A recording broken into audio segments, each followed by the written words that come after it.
Have you ever noticed that the pacing, tone and story development of Pokémon changes after Ash is hit by lightning in the early episodes? How Ash and his world are relatively normal until after that incident. I have a theory. The accident with the bike put Ash into a coma. Days later, he was found and hurried to the hospital and treated with heavy medication. This is why Team Rocket become less menacing. The medicine took effect and stabilised his coma dreams so that, instead of being terrifying, they became idyllic. They allowed him to live out his Pokémon Master fantasies. After the beginning episodes, the series is a result of Ash's subconscious mind fulfilling his desires, as well as attempting to escape reality. Should Ash realise he's in a coma, he would wake up and suffer brain damage, so he must take down all of his mental barriers one by one. If he can do that, he can come to grips with who he is and escape his coma. Further evidence comes from the realisation that, even though his journeys take him vast distances, he never usually travels by bike due to having developed a phobia of them. The coma and fantasy explains why he never changes much physically. It explains the worldwide socialism, as he thought up a safe system of government that would run smoothly and keep the world going, allowing his adventures to work like they do. It also explains how a child can go off on his own into a world full of dangerous and untamed animals. In addition, it explains why every town has the same police officer and every Pokémon Center has the same nurse. Joy and Jenny he knew from his hometown, and they act as a safety net or anchor, allowing him to feel safe no matter where he goes. They represent stability. The professors represent Ash's ideals, which is why Gary becomes a professor. The fantasy also explains why every time he entered a new region, that virtually no one has heard of him, despite his conquests.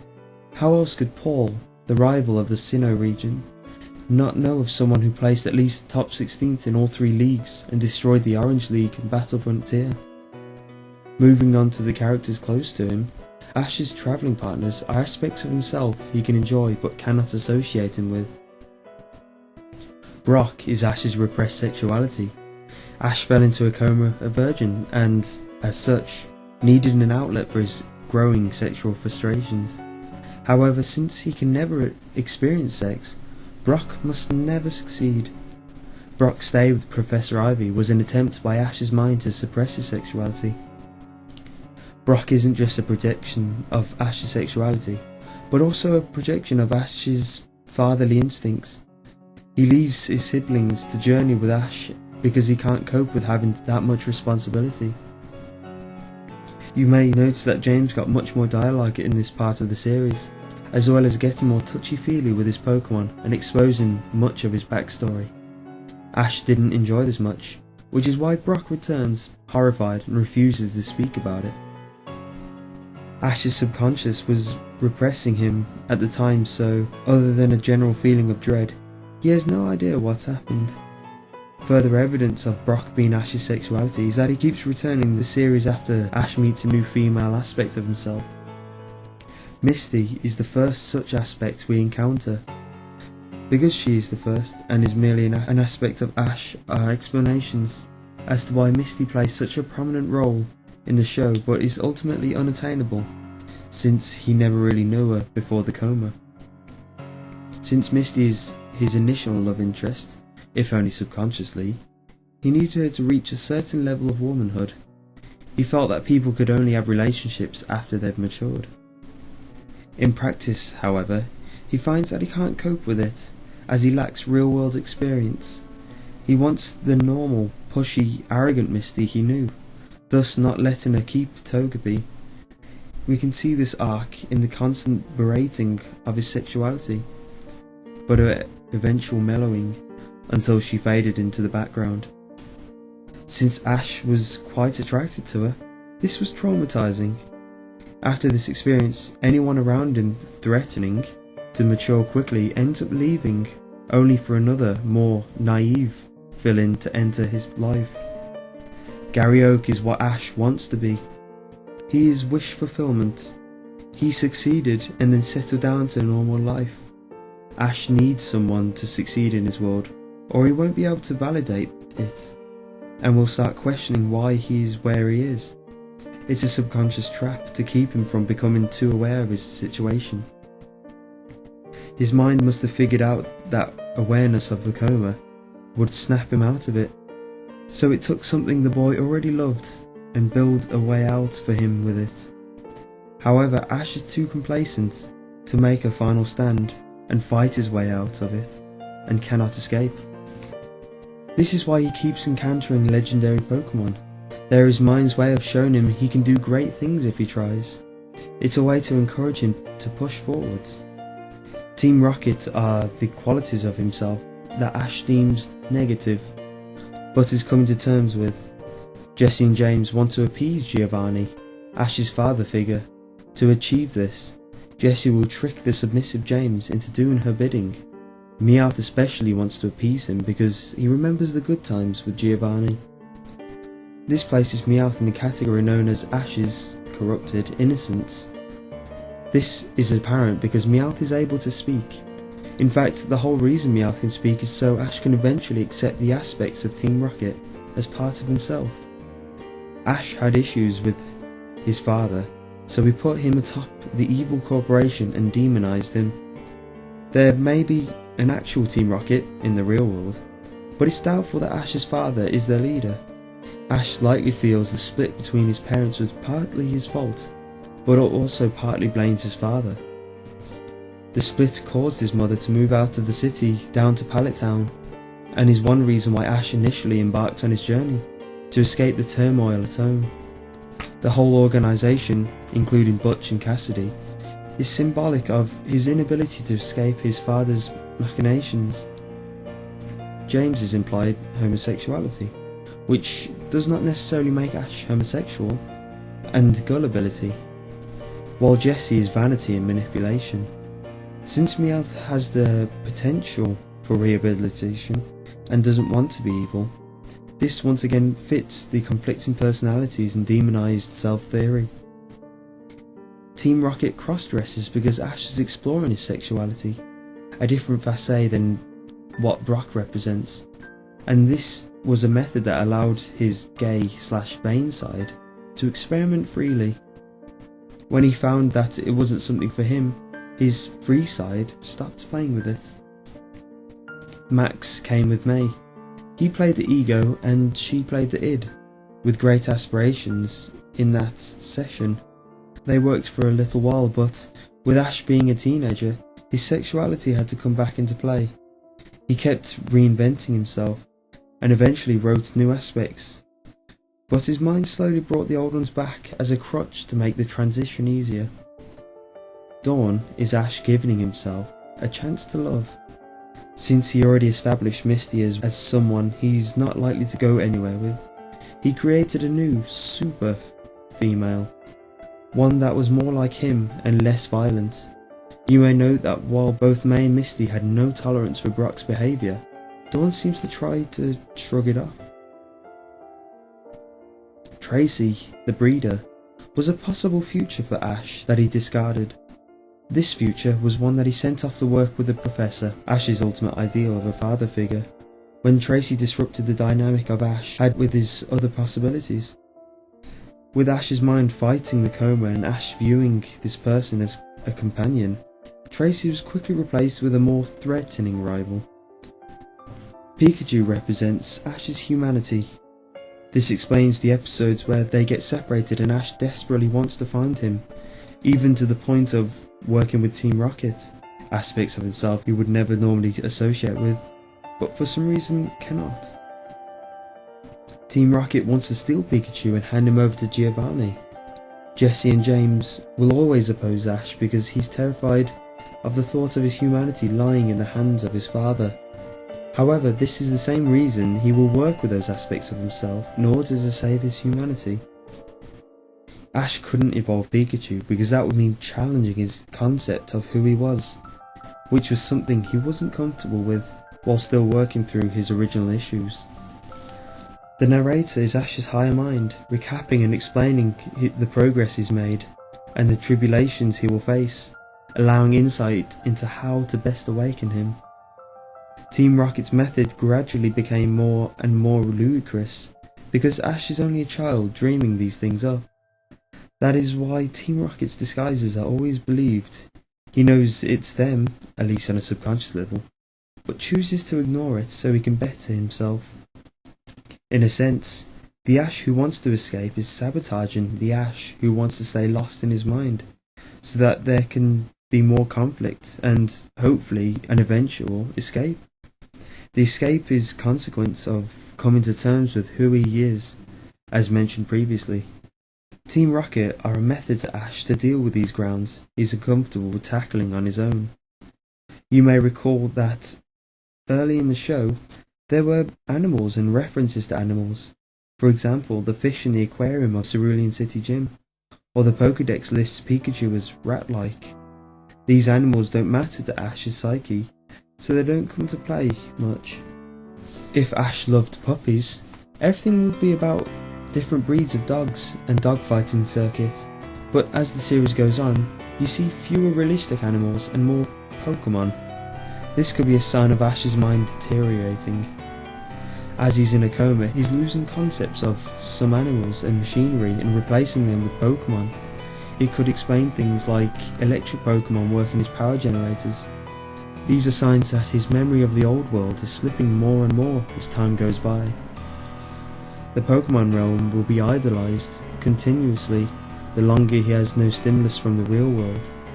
Ash may or may not be mentally deteriorating, but he is becoming more accustomed to his fake world's rules. The wild Pokémon are his rationalizations for the functioning of his created fantasy. It's the "a wizard did it" syndrome. If he doesn't know how it works, his mind says Pokémon. The Pokémon in Ash's team, however, serve the purpose of displaying his issues as an aspect of himself. For example, Charmander represents his sex drive, not his sexuality like Brock. At first it's cute, easy thing to control, but eventually becomes a raging inferno of disobedience, since Ash has no real understanding of his sexuality, thus has no way to vent it or keep it in check. Bulbasaur was his unwillingness to change, reflected when it declines to evolve, and almost decided to stay behind unless he battled it. Squirtle was his willingness to follow the lead of others, as evidenced by the gang it ran with. Even though he ran the gang, they were viewed as one group, and Ash's subconscious gave him the strongest one. Butterfree was his crushing loneliness, which he dealt with when he released it to join the flock. His bird types are his recklessness, always willing to sacrifice something at a moment's notice for the win. When Ash is trading Pokémon, it's an attempt to push his own problems away onto someone else. However, he realises this and usually trades back very quickly. Not only are Ash's Pokémon a manifestation of different parts of himself, the Pokémon of other trainers are as well. Coughing and Ekans were symbolic of Team Rocket's willingness to change, hence their evolutions. Once his mind was able to overcome that roadblock and allow them to change once, it gave them the chance to truly change.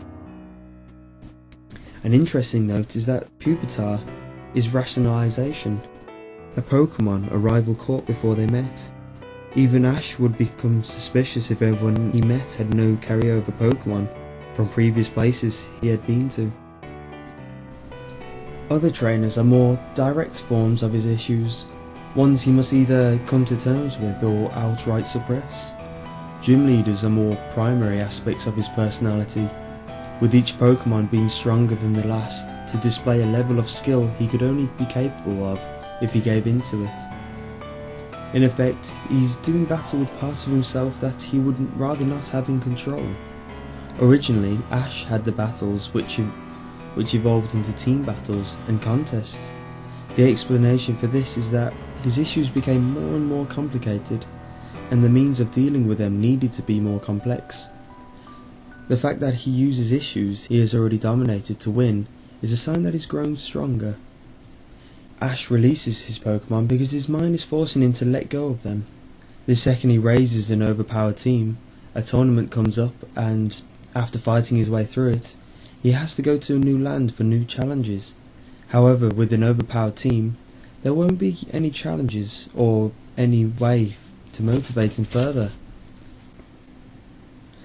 The Ash that wants to stay in the coma and keep journeying hands his solved issues over to Professor Oak, so he can continue to overcome the unresolved ones. This is essentially his mind forcing him to deal with his issues. Ash's rivals and the Elite Four are ultimately the strongest part of this cycle, having Pokémon that are essentially godlike. They represent both what can be attained and what is unattainable. Ash's rivals are all possible futures he envisions for himself. Note they are all older than him. The original Gary Oak, someone Ash knew from real life and built up into sort of a god within his mind. However, Gary progressed and changed to suit Ash's vision of himself and his ultimate desire, eventually settling down into a professor role after beating the Elite Four. With Gary Oak in retirement, his mind needed a new rival for him, thus the births of Richie, the good aspect of his rivalry, and Paul. Paul is his mind's last-ditch efforts to snap him out of it, to force Ash to actually come to terms that this perfect world is not the best option or path to waking up. Paul is Ash's shadow, one that wants to push on even harder and harder. He is the part of Ash that will stop at nothing to escape the coma world. Mewtwo is a new form of treatment, done with electrical impulses and a machine to know Ash out of it, taking down every last one of his mental guards, the original Pokémon in the movie. In Ash's mind, Mewtwo and his clones were, in the real world, the treatment for the mental safeguards that were protecting Ash and keeping him comatose, the Pokémon of his world. The clones were counters to the issues Ash had thought solved, and each appeared to Ash as the exact copy of his defense.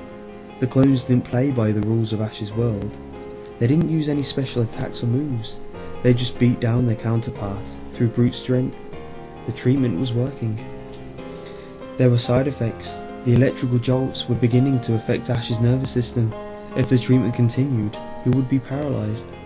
His mind manifested this in the dream world by petrifying him. Were it not for the end of the treatments by Ash's mother, who knew her son wouldn't want to live in a world he couldn't explore, Ash would have remained as stone forever. After this, Ash needed to recover from the damage caused by the electrical therapy. In order to reduce the danger Ash's consciousness felt from it, his subconsciousness began downplaying the effects in this world, which is why Pikachu's electric attacks, once noted for their strength by Team Rocket, no longer have any effect on Ash, other than comic relief. As we can see, Ash may well have been trapped forever in this world. However, like every dream, like everything, there is a beginning and an end. What would happen if Ash ever recovered? In his hospital room, we see Delia, obviously distraught. She's talking to a doctor with a grim look on his face. The man is saying their insurance is up and the boy has no change in brain activity in years. The shock of taking him off life support has a very small chance of awakening him. She tearfully agrees. Back in Ash's world, he has finally defeated the Elite Four, and one by one, the people around him disappear. Eventually, everything is black. Pikachu comes dashing towards him, glowing brighter and brighter in the darkness. Eventually, he reaches Ash, and the two embrace one last time. In the hospital room, his life signs fading. Ash mutters his final words. I want to be the very best. He will die, never having known his dream, except as naught but a dream. When he came back to reality, he knew it all for the lie it was, knew it as his imagination, knowing that all his efforts, ambitions, and friends were nothing. He will let go. As he utters his final words, He barely opens his eyes and sees the silhouette of his mother, her face hidden by her hands wiping away tears. They make eye contact, and one final realization fills him before he loses all his strength. He sees his mother was holding out hope that he'd recover all that time. He sees her and finds that her hope had been broken as she'd come to the realization that she'd outlived her only child. He dies knowing that he's loved, but that it means the one person closest and most real to him is utterly crushed. Still, there are other possibilities. The fountain of time flows in mysterious ways. One could not go back against the currents, such as the Gatsby. However, one could never see what is waiting for him downstream. Ash finally defeats Lance, only to be confronted by not Gary Oak, but a mute mirror image of himself. The voice of the narrator speaks to him, telling him that now he can finally escape the prison of his own mind. One by one, his friends appear and melt away into more copies of himself, cheering him on. After a long, tough battle against himself, with the assistance of all his Pokémon he had ever befriended, he jolts awake. In the hospital room, he sees his parents, asleep. He finds himself unable to speak. Ash pushes forward toward his recovery. He goes through physical therapy, training harder and harder with rehabilitative Pokémon, until he can walk on his own again. This time, an older and wiser Ash sets out on a journey. Just like the last time, he's late getting to Professor Oak's laboratory. When there's only one Pokémon left, he suddenly recalls all his memories of his life, and realizes all his friends were gone forever. As he sets out with his new companion, he finds the new world darker than he imagined it, more real Pokémon, and people die. He, too, has aged. He vows to become the Pokémon Master he dreamed he was. He vows to himself, he vows to them, I will be the very best.